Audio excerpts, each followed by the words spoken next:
નમસ્કાર, ગ્રાઉન્ડ રિપોર્ટમાં આપનું સ્વાગત છે। હું છું આપની સાથે સંધ્યા। ચોમાસું આવ્યું છે અને વાદળફાડ મુશ્કેલી પણ લાવ્યું છે। દક્ષિણ અને મધ્ય ગુજરાતને મેઘરાજાએ બરાબરના ધમરોડ્યા। પૂરના પાણીઓ ઓસર્યા બાદ હવે સામે આવી રહ્યા છે તારાજીના દ્રશ્યો। ચોમાસાની સિઝનની શરૂઆતમાં જ એવી તારાજી સર્જાય જેની લોકોએ કલ્પના પણ નહીં કરી હોય, અને ત્યારે અમે આપને બતાવીએ મેઘ તારાજીનો ગ્રાઉન્ડ રિપોર્ટ। नाले में गिर गई, नाले में बत्ती गिरी है।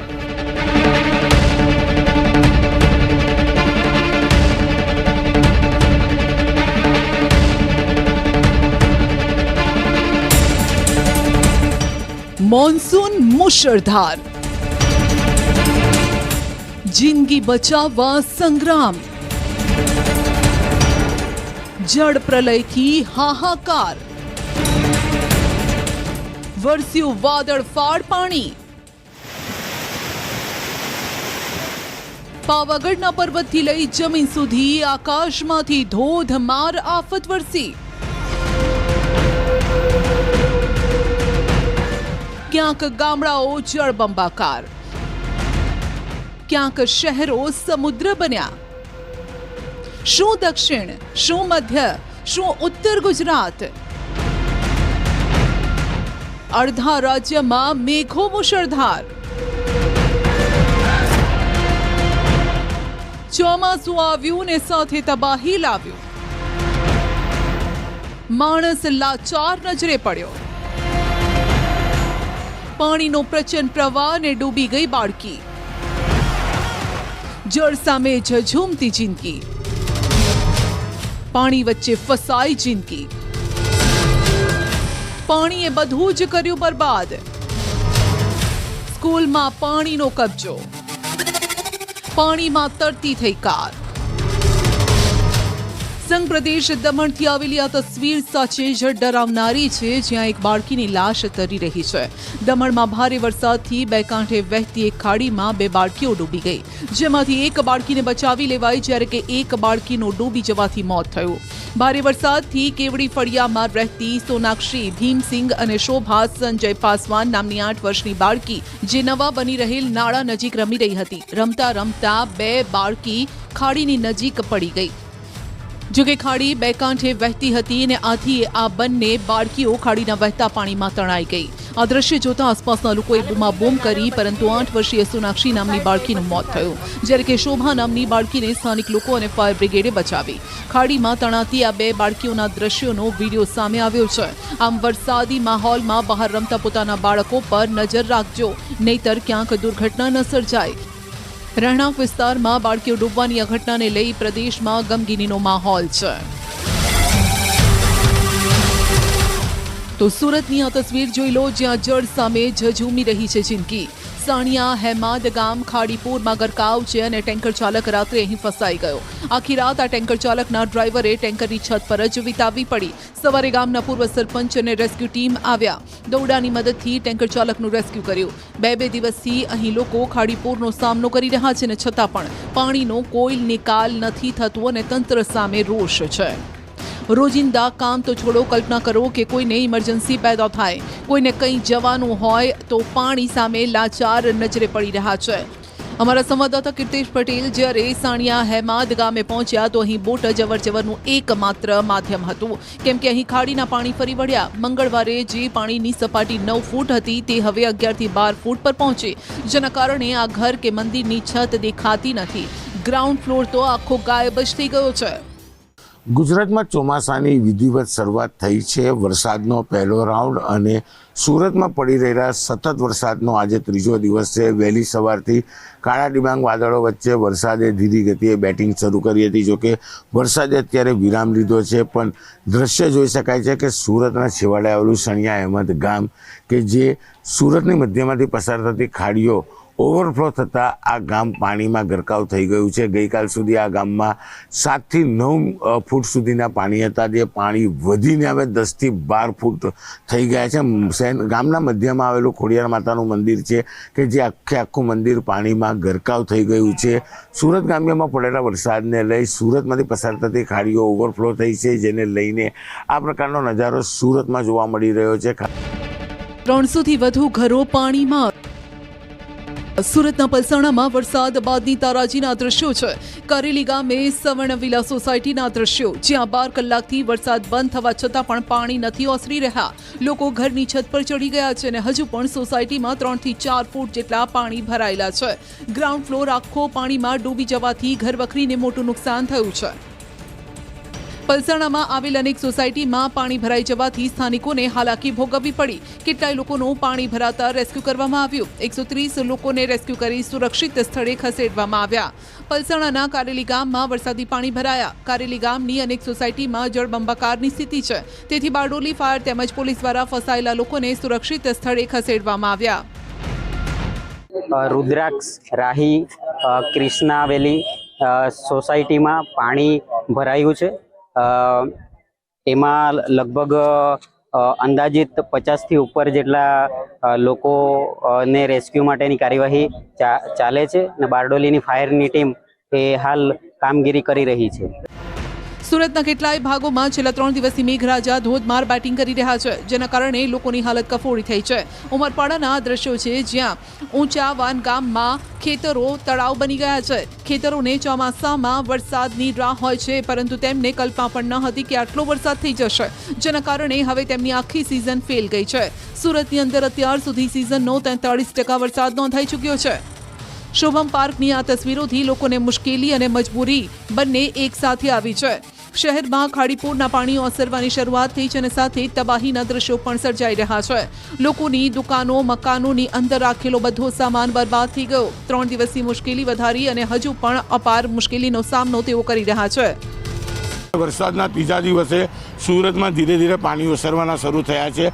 પાણી ઓસરતાની સાથે તમામ તંત્ર કામે લાગ્યું છે. સૌપ્રથમ જીબીના અધિકારીઓ પહોંચ્યા છે પાવર સપ્લાય ચાલુ કરવા માટે, કારણ કે પાવર સપ્લાય ચાલુ કરશો તો પાણી આવશે અને પાણી આવશે તો લોકોના ઘરોમાં રહેલો પાણી અને કાદવ સાફ થઈ શકશે. દ્રશ્ય જોઈ શકાય છે કે સુરત સીમાડા રોડ પર આવેલી વાલમ સોસાયટી અને તેની આજુબાજુ જે આ વિસ્તારોમાં ગઈકાલ સુધી 5 ફૂટ કરતાં વધારે પાણી હતા. નિશાન દિવાલ પર જોઈ શકાય છે કે જે પાણી છે એ પાણી ઉતરતાની સાથે હવે લોકોએ સાફ સફાઈ શરૂ કરી છે. સોસાયટીની અંદર જવાનો પ્રયાસ કરીશું, કારણ કે નીચેના ભાગે દુકાનો છે અને દુકાનોમાં સાફ સફાઈ ચાલી રહી છે. ત્યારે દ્રશ્ય જ ઘણું બધું કહી જાય છે કયા પ્રકારની સ્થિતિ છે. જે પ્રકારે વરસાદે વિરામ લીધો છે, જોકે મોડી રાતથી સુરત જિલ્લામાં વરસાદે વિરામ લેતા ખાડીઓના પાણી ઉતરવાની શરૂઆત થઈ ચૂકી છે. ત્યારે જોઈ શકાય છે કે તમામ લોકો પાણી ઉતરે છે. બેન છે, આપણે એમની સાથે વાત કરીશું. શું નામ છે બેન આપનું? ભાવનાબેન, શું કહેશો? એ આ પાણી હેરાન બહુ થઈ ગયા છે બધા નીચેવાળાને, બધાને માલ પલ્લી ગયો, સામાન ને બધું. તો હવે તો આ બધી તકલીફ છે. પાણી પીવાના પાણી નથી, અત્યારે જમવાનું બધું એ પ્રોબ્લેમ છે બધી. પાણી ઓસર્યા બાદ સ્થિતિ વધુ સારી થશે, લોકો તેવી જ આશા રાખીને બેઠા છે. હવે નેતાઓ પણ લોકોની હાલાકી સાંભળવા પાણીમાં ઉતરી રહ્યા છે. મંત્રી પ્રફુલ પાનસેરિયા સુરતમાં પાણી ભરાયેલા વિસ્તારોની મુલાકાતે આવ્યા. લોકોની સમસ્યા સાંભળીને સત્વરે પાણીના નિકાલની વ્યવસ્થા કરવાની ખાતરી આપી. પાણી વચ્ચે વૃદ્ધને ઉંચકીને લઈ જવાયા. નેતાઓ ભલે લોકોની હાલાકી ઓછી કરવાની ખાતરી આપે, પરંતુ લોકોની હાલાકી ઓછું થવાનું નામ નથી લઈ રહી. સુરતના દ્રશ્યો જોઈ લો, ચારે બાજુ જળબંબાકાર. આ સ્થિતિમાં વૃદ્ધને ઉંચકીને એમ્બ્યુલન્સ સુધી લઈ જવાયા. લિંબાયત મીઠી ખાડી વિસ્તારનો આ વિડીયો છે, જેમાં છાતી સુધી પાણી ભરેલા છે અને લોકો વૃદ્ધને એમ્બ્યુલન્સ સુધી પહોંચાડવાનો પ્રયાસ કરી રહ્યા છે. સુરતના બલેશ્વર ગામથી પસાર થતી 32 ગંગા ખાડી ગાંડીતુર બની, જેના કારણે બલેશ્વર ગામ બેટમાં ફેરવાયું. બલેશ્વરનું તાકી ફળિયું, ખાદી પાર ફળિયું અને લીમડા ફળિયામાં ખાડીના પાણી ઘૂસી ગયા. બલેશ્વરની રાજહંસ ટેક્સપા અને ગુજરાતી કો પાર્કમાં પણ ખાડીના પાણી ફરી વળતા 100 થી વધુ પરિવારો અસરગ્રસ્ત બન્યા. સુરત જિલ્લાની અંદર સતત 3 દિવસથી વરસાદે ધુવાધાર બેટિંગ કરી છે. દ્રશ્ય બતાવવાનો પ્રયાસ કરીશ કે પલસાણા તાલુકાનું બલેશ્વર ખાતે આવેલી 32 ગંગા ખાડી છેલ્લા 2 દિવસથી આ પાણીનો ભરાવો તમે જોઈ શકો છો. અને સામે પાર રહેતા 40 થી 45 ઘરોના જે રહીશોને સલામત સ્થળે ખસેડ્યા છે. ક્યાંક થોડાના ઘરમાં પાણી નથી, એવો ત્યાં ઘરની અંદર સુરક્ષિત થયા છે. ખાસ કરીને અહીં વહીવટી તંત્ર દ્વારા પણ અહીંયા બોર્ડ મૂકીને રસ્તો પણ બંધ કરવામાં આવ્યો છે. પણ ખાસ અગત્યની વાત એ છે કે 32 ગંગા ખાડી છેલ્લા કેટલાઓ વર્ષોથી બલેશ્વર ગામની અંદર આની આ જ સ્થિતિ જોવા મળી રહી છે કે થોડો વરસાદ પડતાની સાથે જ બલેશ્વર ગામના જે સામે જે ઘરો આવેલા છે બેટમાં ફેરવા જાય છે. ખાસ વાત કરવામાં આવે તો જે બલેશ્વરથી આગળ ઇકો ટેક્સટાઇલ પાર્ક અને રાજહંસ જે છે ટેક્સટાઇલ પાર્ક, એના દબાણને કારણે અહીં પાણીનો ભરાવો થતો હોય છે. મારા સુરત તો એવો વરસાદ ક્યાં જુઓ ત્યાં પૂરના પાણી વચ્ચે સુરતી લાલાઓનો આ મિજાજ પણ જુઓ. વરસાદને લઈને કોની ફરિયાદ કરવી, કોને દોષ દેવો, કુદરતને દોષ આપવો કે તંત્રને? આફત વચ્ચે પણ મોજમાં રહી શકે છે સુરતી લાલા. મિની વાવાઝોડાના ભયાનક દ્રશ્યો, સુસવાટો મારતો પવન, આકાશમાં ઝબુકતી વીજળી અને પછી વરસાદ. અરવલ્લીના માલપુરના કોઠિયા અને અણિયોરમાં મિની વાવાઝોડાના દ્રશ્યો કેમેરામાં કેદ થયા, જ્યાં મિની વાવાઝોડાના કારણે અનેક વૃક્ષ તથા દિવાલ ધરાશાયી થઈ ગઈ. થોડીવાર માટે તો આ તોફાની પવને લોકોના શ્વાસ અદ્ધર કરી નાખ્યા. પ્રાથમિક શાળાના કોટ મહાકાય જૂનું વૃક્ષ પણ ધરાશાયી થયું. અણિયોર સાતરડા રોડ પર વીજપોલ અને વીજ તાર તૂટી પડતા વીજળી પુરવઠો ખોરવાયો. તો પંચાયતના હાલોલમાં ખાબકેલા અનરાધાર વરસાદે જાણે કે વિનાશ વેર્યો. કાળી ભોંય વિસ્તારમાં જોવા મળ્યા આ દ્રશ્યો. વિશ્વામિત્રી નદીના કાંઠે કાચા મકાનમાં રહેતા શ્રમિક પરિવારોના મકાનમાં ધસમસતું પાણી ઘૂસી જતા ઘરવખરીમાં કાદવ ભળી ગયો. પરિવારો માટે એવી મુશ્કેલી આવી કે ક્યાં સૂવું અને ક્યાં જમવું. પાણી તો ઓસર્યા, પરંતુ પાછળ છોડી ગયા છે આ દર્દ. રોજ કમાઈને રોજ ખાવાવાળાઓની જિંદગી થઈ ગઈ છે વેરણ છેરણ. અમે કારીભાઈ વિસ્તારમાં રહીએ છીએ અને એકદમ પાણી આવ્યું ને તો બધું ઘરમાં ભરાઈ ગયું, બધું તણાઈ ગયું. અમે બીકના મારે અમે બધા ભાગવા માંડ્યા. અમે ધાબા પર ચડ્યા. મારા બાથી દોડાઈને બાને લઈને હું દોડી. અમારું અનાજ તણાઈ ગયું, અમારા ગેસના બાટલા જતા રહ્યા, અમારા તેલના. અમારું કેટલું નુકસાન થયું. અમારે ઊંઘવાનું કંઈ, અમારે ખાવાનું શું, અમારે પીવાનું શું. અમે મજૂરી કરીને ખાઈએ, અમે શેર લાવીને શેર ખાઈએ. આ બધું અમારું નુકસાન થયું અને અમારું બધું તણાઈ ગયું, કશું રહ્યું ને. પલંગ ખાટલા બધું જ. આ કાળીભોય વિસ્તાર છે અને ઘણી વખત આવો વરસાદ આવે છે, પણ આ વખત એટલો વરસાદ બપોરે આવ્યો, આ બધું અમારું સામાન પડી ગયું અને અમે છોકરાને લઈને જતા રહ્યા. બધાની બહુ જ ખરાબ પરિસ્થિતિ છે. કોઈને ખાવાનું બી નથી અત્યારે. લોટના ડબ્બા, અનાજ, પાણી બધું ખરાબ થઈ ગયું છે.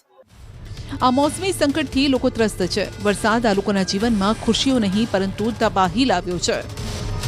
હાલોલ શહેરમાં અંદાજિત 3 ઇંચ જેટલો વરસાદ ખાબક્યો હતો, જેને લઈને હાલોલના કાળીભોઈ વિસ્તારમાં જે શ્રમજીવી પરિવારોના 100 થી વધુ રહેણાંક મકાનો આવેલા છે તેમાં વિશ્વામિત્રી નદીનું પાણી ઘૂસી ગયું હતું. આપણે સીધા દ્રશ્યો બતાવીશ. જે પરિવારો છે તેઓની હાલ દયનીય સ્થિતિ છે. શું ઓઢવું, શું પહેરવું અને ક્યાં ઊંઘવું અને શું ખાવું, એ પ્રકારના દ્રશ્યો હાલ જોવા મળી રહ્યા છે. દરેક જે પરિવાર છે તેની આંખમાં હાલ આંસુ જોવા મળી રહ્યા છે. આપ જોઈ શકો છો આ જે અનાજ છે, ચોખા છે, ચોખાની પરિસ્થિતિ આપ જોઈ શકો છો. બાજુમાં લોટનો ડબ્બો છે. આ તમામ વસ્તુ જે છે તેમાં કાદવવાળું પાણી તે ઘૂસી ગયું હતું, જેને લઈને હાલ સમગ્ર ઘરમાં કાદવના જ દ્રશ્યો જોવા મળી રહ્યા છે. હાલોલમાં જે વરસાદ છે તેને વિનાશ વેર્યો એ પ્રકારની પરિસ્થિતિનું નિર્માણ થયું છે. હાલોલમાં એક દંપતી હતું જે કેબિન લઈ અને ધંધો રોજગાર કરી રહ્યું હતું. કેબિન સાથે જે યમુના કેનાલ છે તેના ધમધસતા પાણીના પ્રવાહમાં કેબિન તણાયું હતું અને દંપતી પૈકી હાલ એક મહિલા છે તેનું પણ મોત નીપજ્યું છે. તો પંચમહાલના મોરવા હડફમાં ભારે વરસાદના પગલે નદી નાળા છલકાયા. મોરવા હડફ અને ઉપરવાસમાં વરસાદી માહોલને લઈને હરફ ડેમમાં સતત નવા નીરની આવક થઈ. ડેમની રૂલ લેવલ સપાટી જાળવવા માટે ડેમના દરવાજા ગઈકાલથી જ ખોલાયા છે. હડફ ડેમમાંથી પાણી છોડવામાં આવતા નદી બે કાંઠે થઈ છે, તો 6 ગામોને સાવધ કરાયા છે. રાજેતાથી વંદેલી ગામને જોડતો આંતરિક માર્ગ પણ પાણી થઈ ગયો છે, જેના કારણે તે બંધ કરવો પડ્યો છે. કોતરોમાંથી પાણી ઓવરફ્લો થઈ જતા કોઝવે અને રસ્તા પર પાણી ફરી વળ્યું. નાંદોદમાં પણ પાણીએ વિનાશ વેર્યો છે. ડૂબી ગયા છે ઘર બાર. લોકો ઘરની અંદર કેદ થઈ ગયા છે. વડિયા ગામની સત્યમનગર સોસાયટીના દ્રશ્યો છે, જ્યાં વરસાદી પાણી ઘરમાં ઘૂસી જતા લોકોની હાલત ખરાબ થઈ છે. સ્કૂલે બાળકો જતા હોય એ લોકોને કેવી રીતે બહાર કાઢવા? ઘરના વાહન બધું અમે બહાર રોડ પર મૂકી આવ્યા છે, કારણ કે વાહનમાં પાણી ઘૂસી જાય તો એ પણ નુકસાન જ છે એક જાતથી. અમે તો એટલું જ માંગીએ કે આ સોસાયટીનો કંઈક પણ પાણીનો નિકાલ થાય, પબ્લિક જે મુશ્કેલીમાં છે એનો નિકાલ થાય. એટલો ધોધમાર વરસાદ પડ્યો છે, એટલા પાણી ભરાયા છે, કમર સુધી પાણી આવી ગયા છે, ઘરમાં પાણી ઘૂસી ગયા છે. તો કંઈ પણ વસ્તુ લેવા જવું કરવું હોય તો અહીંયાથી નીકળી શકાય એમ જ નથી. એવી પરિસ્થિતિ નથી કે અહીંયાથી નીકળી શકીએ અમે. અમારા ઘરના વાહનો હતા બધા, મારા ગાડી હતી, બાઇક હતું, એ પણ અમે બહાર પાર્કિંગમાં મૂકી આવેલા છે. મેઇન કારણ આ સોસાયટીમાં પાણી ભરાવાનું, બાજુની જે સોસાયટી છે એમાં વાલ બનાવેલો છે, દિવાલ, તો પાણી જાય ક્યાં? સમસ્યા તો જોઈ રહ્યા છે તમે. ઘરથી બહાર નીકળવાનું નહીં, છોકરાને ભણવાનું તકલીફ, હવે ઘરમાં પુરાઈ રહેલા છે, આટલા પાણીમાં જવાનું ક્યાં? નાંદોદ તાલુકાના લાચરસ ગામે ભારે વરસાદના કારણે જળબંબાકાર જેવી સ્થિતિ સર્જાઈ. ગાડી પાણીમાં તણાતી જોવા મળી. બીજી તરફ ડેડિયાપાડાથી રાજપીપળા જતા માર્ગ પર આવેલ યાલ ગામનો પુલ ફરી એકવાર તૂટી ગયો. રોજિંદા જીવન પર પણ અસર પડી. ઉપરાંત વડિયાથી કરાઠા જતો માર્ગ પણ પાણી ભરાવાના કારણે બંધ થયો. આમ છતાં લોકો જીવના જોખમે પાણીમાંથી વાહન લઈને અવરજવર કરી રહ્યા છે. દાહોદમાં વરસાદના કારણે દિલ્હી મુંબઈ કોરિડોર પણ પાણીની અંદર ફસાઈ ગયો છે. એક યુવક પણ તેની અંદર ફસાયો. શાળામાંથી બાળકને લઈને પરત આવતા સમયે આ દુર્ઘટના સર્જાઈ. જો કે ગ્રામજનોને તુરંત જાણ કરવામાં આવતા તેઓ દોડી આવ્યા. દોરડાની મદદથી યુવકનું રેસ્ક્યુ કરવામાં આવ્યું. મુશળધાર વરસાદ વચ્ચે કોરિડોરની કામગીરીના કારણે 14 ગામમાં પાણી ભરાયા. ખેતરો પણ જળબંબાકાર થયા. ખેડૂતોના પાકને પણ ભારે નુકસાન થયું છે. અનેક વખત લડત આપવા છતાં તંત્ર આ લોકોની વાત ધ્યાને જ નથી દેતું, જેના કારણે હવે ગામ લોકોએ હાઈવેની કામગીરી બંધ કરવાની ચીમકી ઉચ્ચારી. જાલોદ તાલુકાની અંદર જે દિલ્હી મુંબઈ કોરિડોર પસાર થઈ રહ્યો છે તેના 14 ગામો વરસાદના કારણે હાલ અસરગ્રસ્ત થવા પામે છે. જો કે કહી શકાય કે દિલ્હી મુંબઈ કોરિડોર જે હજારોના કરોડે બનાવવામાં આવ્યો હતો, પરંતુ તેમાં પાણીની નિકાલની વ્યવસ્થા ન કરવાના કારણે જે 14 ગામો છે તે 14 ગામો અસરગ્રસ્ત થયા છે. અત્યારે અમે ઊભા છીએ પાવડી ગામે. પાવડી ગામની અંદર જે દ્રશ્યોમાં આપ જોઈ શકો છો કે જે ઘર છે તે ઘર 4 થી 5 ફૂટ જેટલું ડૂબી ગયું છે. અમે અત્યારે ઘૂંટણસમાં પાણીની અંદર ઊભા છીએ. કહી શકાય કે અત્યારે જે ગ્રામજનોને ભારે હાલાકી વેઠવાનો વારો આવી રહ્યો છે. દિલ્હી મુંબઈ કોરિડોર હાઈવેના કારણે જે ભારે હાલાકી વેઠવાનો વારો આવી રહ્યો છે. આપને દ્રશ્ય જોડાવા માંગીશ કે જે કાકા છે તે કાકા ઘૂંટણસમાંથી ઉપરના ડૂબી ગયા છે. એટલો ઊંડાવ જેટલો પાણી છે.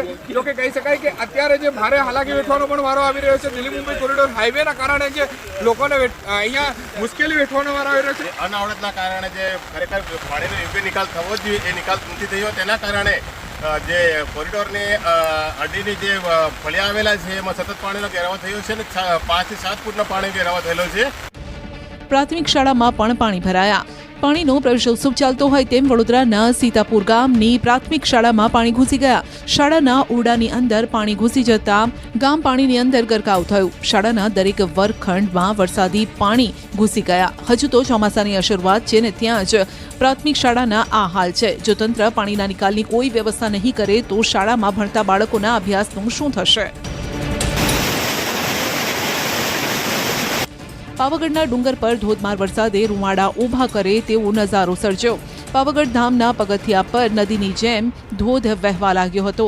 મહાકાળીના દર્શન કરવા આવતા દર્શનાર્થીઓ પણ આ જ વહેણમાંથી આગળ વધ્યા. ધોધ પડતો હોય તેમ પાવાગઢના પગથિયા પરથી પાણી વહી રહ્યું છે. હાલોલ પંથકમાં મેઘરાજા ઓળઘોળ થયા છે. પાવાગઢ ડુંગર પર પણ મેઘરાજા તૂટી પડ્યા. યાત્રાધામ પાવાગઢ ખાતે મહાકાળી માતાજીના ડુંગર પર અનરાધાર વરસાદ વરસ્યો અને જાણે ધોધ વહેતો હોય તેવા દ્રશ્યો સર્જાયા. આ સમયે માતાજીના દર્શન કરવા માટે આવેલા લોકો પણ ફસાઈ ગયા હતા. પાણીની વચ્ચેથી જ તેઓ પસાર થતા નજરે પડ્યા, જ્યારે કે એકબીજાને પકડીને લોખંડની એંગલ પકડીને માચી સુધી લોકો પહોંચ્યા હતા. જો કે મંદિર ઉપર પણ આહલાદક વાતાવરણ સર્જાયું. વરસાદ શરૂ થતાં યાત્રાધામ પાવાગઢ ડુંગર સોળે કળાએ ખીલી ઉઠ્યો. નાના નાના ઝરણા પણ વહેતા થયા હતા. ખૂણિયા મહાદેવ ધોધ પણ સક્રિય થયો અને નયનરમ્ય નજારો સામે આવ્યો હતો. તો વાદળની ફોજ ધુમ્મસ વચ્ચે લપેટાયેલા ડુંગરમાંથી ખળખળ વહેતો પાણીનો અનેરો નજારો જોઈ શકાય છે. સુરત જિલ્લાનો એકમાત્ર દેવલઘાટ ધોધ પણ ચોમાસાની સિઝનમાં ખીલી ઉઠ્યો. ઉમરપાડામાં આવેલો દેવલઘાટ ધોધનો નયનરમ્ય નજારો જોવા મળ્યો. જંગલ વિસ્તારમાંથી આ ધોધનું પાણી આવે છે. ધોધ ઓવરફ્લો થતાં મોટી સંખ્યામાં પ્રવાસીઓ પણ કુદરતી નજારાને માણવા માટે પહોંચી રહ્યા છે. દક્ષિણ ગુજરાત અને મધ્ય ગુજરાતને ધમરોડ્યા બાદ હવે ફરી મેઘરાજા સૌરાષ્ટ્રને ધમરોડી શકે છે.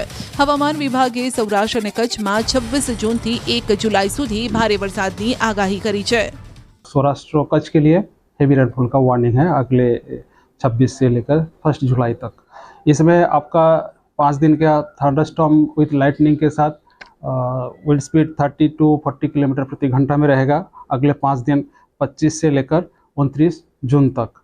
अच्छा, एक्सट्रीमली हेवी रेनफॉल का जो वार्निंग दिया गया है इसमें गुजरात रीजन में जो डिस्ट्रिक्ट आ रहा है मेनली नर्मदा और तापी में आ रहा है.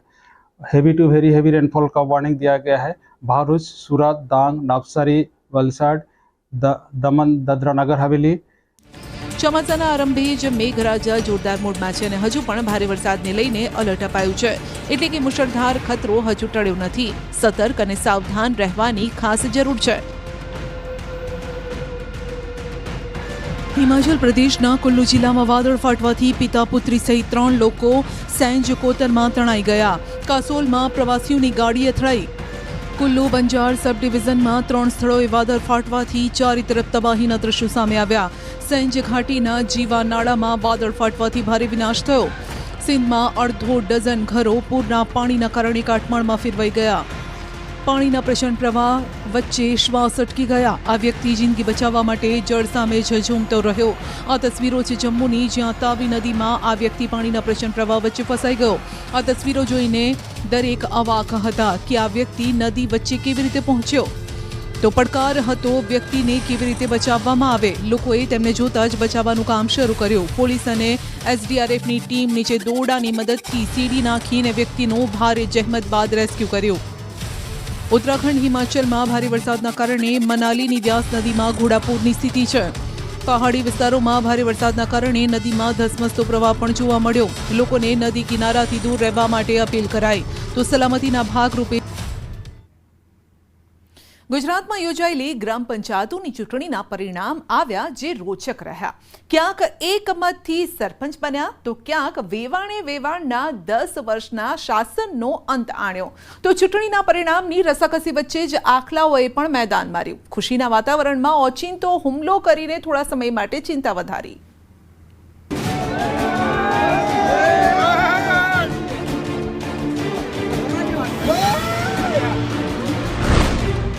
અનોખી ચૂંટણીના અનોખા પરિણામોની વાત કરીએ તે પહેલા જુઓ આખલાના આતંકના આ દ્રશ્યો, જે બીજે ક્યાંય નહીં પરંતુ કાઉન્ટિંગની જગ્યા પર સર્જાયા. બનાસકાંઠામાં પરિણામોની રાહ જોવાઈ રહી હતી. લોકોનું ટોળું એકઠું થયું હતું. તમામની નજર કેન્દ્ર પર મંડાયેલી હતી અને તેવામાં જ એક આખલો દોડતો દોડતો આવી ચડ્યો. બનાસકાંઠાના થરાદ મતગણતરી સેન્ટરની બહાર આ ઘટના ઘટી, જ્યાં સેંકડોની સંખ્યામાં લોકો પરિણામની રાહ જોતા હતા. જો કે સારી વાત એ રહી કે કોઈને પણ ઈજા નથી પહોંચી. જો કે કેટલાક લોકો આખલાની ઝપેટમાં આવતા આવતા બચી ગયા. તો આવા જ દ્રશ્યો સર્જાયા વડોદરામાં.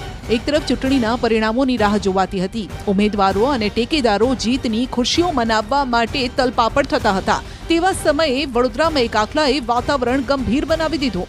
મતગણતરી કેન્દ્ર ખાતે રખડતા ઢોરે રીતસરની દોડાદોડી કરી લોકોને દોડતા કરી દીધા ને મતગણતરી કેન્દ્રને બાનમાં લીધું. ઉમેદવારોના સમર્થકોમાં દહેશતનો માહોલ પણ સર્જાયો. અકળાયેલા ઢોરે પોલીસકર્મીઓ, ફોટોગ્રાફર અને ટેકેદારોને દોડાવ્યા. તો ગોંડલના પાટ ખિલોરી ગ્રામ પંચાયતની પેટા ચૂંટણીનું પરિણામ જાહેર થયું, જ્યાં ઉમેદવારની માત્ર 2 મતે હાર થઈ. હારેલા ઉમેદવારે રીકાઉન્ટિંગની માંગ કરતા ચૂંટણી અધિકારી જીડી વ્યાસે રીકાઉન્ટિંગ પણ કરાવ્યું. તો રીકાઉન્ટિંગમાં વસંતબેન પ્રવીણભાઈ સોલંકી 2 મતથી વિજેતા થયા. તેઓ પણ હાશકારો અનુભવતા હશે કે જો રીકાઉન્ટિંગ ન થયું હોત તો કદાચ તેમની હાર થઈ હોત. તો ડાંગમાં યોજાયેલ ગ્રામ પંચાયત ચૂંટણીમાં ગલકુંડ પંચાયતનું પરિણામ પણ ભારે ચર્ચામાં રહ્યું. અહીં પુત્ર સામે પિતાની જીત થઈ. ચૂંટણીમાં પિતાએ પુત્રને હરાવ્યો. આહવા તાલુકાના ગલકુંડ ગ્રામ પંચાયતમાં સરપંચ પદ માટે સગા પિતા પુત્ર વચ્ચે જંગ જામ્યો હતો. મતગણતરીમાં પિતાએ 576 મતની લીડથી પુત્રને હરાવ્યો. ગલકુંડ ગ્રામ પંચાયતના સુરેશભાઈ વાઘને સરપંચ તરીકે વિજેતા જાહેર કરાયા. અમારું કુલ વોટિંગ 1635 જેવું થયેલું. તેમાં અમને અમારા 6 સભ્ય ચૂંટાયેલા છે અને સરપંચને 573ની બહુમતીથી અમે જીતેલા છે. હવે સમજો કે એક મતની કિંમત ચૂંટણીમાં શું હોય છે, જે આવા પરિણામો પરથી જ ખ્યાલ આવે છે. મહેસાણાના પઢારિયા ગ્રામ પંચાયતની ચૂંટણીમાં ફક્ત 1 મતથી ઉમેદવાર સરપંચ બન્યા. રતનસિંહ ચાવડા ફક્ત 1 મતથી વિજેતા થયા અને તેઓએ તમામનો આભાર માન્યો. કેટલા વોટિંગ છે? 2041 નું વોટિંગ થયું અમારું ટોટલ. 933 વોટ અમને મળે. કેટલા ઉમેદવાર હતા સર? 2 ઉમેદવાર હતા. 2 જ ઉમેદવાર. અમે એક મતે અમે વિજય. સામે ઠાકોર સમાજનો ઉમેદવાર હતો. આજે એવું લાગે છે કે 1 મતનું મૂલ્ય? હા, આજે લાગે 1 મતનું મૂલ્ય બહુ છે. છેલ્લે કે ફીલિંગ આવી તમારે 1 મતનું મૂલ્ય આજે સમજાયું. આ તરફ ધાનેરાની શિયા ગ્રામ પંચાયતની ચૂંટણીમાં પણ રોચક પરિણામ આવ્યું, જ્યાં વેવાણે વેવાણની આખી પેનલને હરાવી. તો ઉના તાલુકાની જૂના ઉગલા ગ્રામ પંચાયત મતગણતરી અને ત્યારબાદ ભારે ચર્ચા જામી હતી, કારણ કે ગ્રામ પંચાયત કબજે કરવા જયાબેન ડાંગોદરા અને ભાવનાબેન નંદવાણા બંને વેવાણો ચૂંટણી જંગમાં સામસામે હતા, જેમાં જયાબેન ડાંગોદરાની સાથે તેમની સમગ્ર પેનલનો વિજય થયો। આ સાથે જ વેવાણ ભાવનાબેનની પેનલના તમામ 8 ઉમેદવારોને ચૂંટણીમાં હારનો સામનો કરવો પડ્યો અને આ સાથે જ તેમના 10 વર્ષના શાસનનો પણ અંત આવ્યો। જો કે આ જીતને વેવાણે ખુશી વધાવી છે। અમારે આવવું પડ્યું, અમારા ગામનો કોઈ વિકાસ નતો, અમારે 12 ગામડા છે, એમાં અમારા 12 ગામડા બધા આગળ થઈ ગયા, અમે બહુ પાછળ રહી ગયા હતા। અમારા બધા સભ્ય મજબૂત હતા, એમ અમે એને કીધું હતું કે તમે મત કિરાવીનાનું અમને આપી દો, તો એ કે નહીં, અમારે ચૂંટણી લડવાની છે। હવે એ તો કેમ ન આવ્યા, હવે કેમ ખબર પડે, એને ખબર પડી જાય।